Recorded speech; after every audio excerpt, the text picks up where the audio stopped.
Paper leak મુદ્દે કેન્દ્રીય પ્રધાન જેપી નડ્ડાનું આવ્યું છે નિવેદન. નડ્ડાએ કોંગ્રેસ સહિતના વિપક્ષો પર કર્યા હતા આકરા પ્રહારો.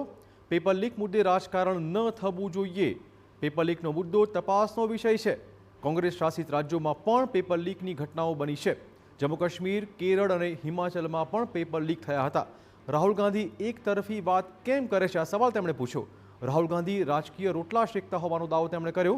આરોપ પ્રત્યારોપના બદલે સમસ્યાના ઉકેલ પર ચર્ચા થવી જોઈએ. આ પ્રકારની તમામ વાતો તેમણે કહી હતી.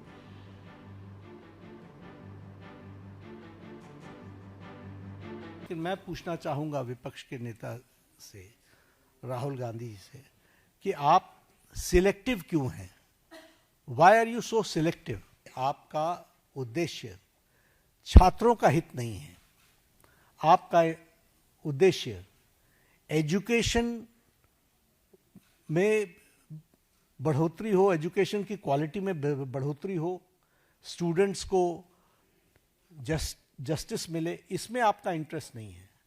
आप स्टूडेंट्स के विषयों को, डिमांड्स को लेकर के आप पॉलिटिकल माइलेज लेना चाहते हैं, राजनीतिक रोटियां सेकना चाहते हैं, जो कि दुर्भाग्यपूर्ण है.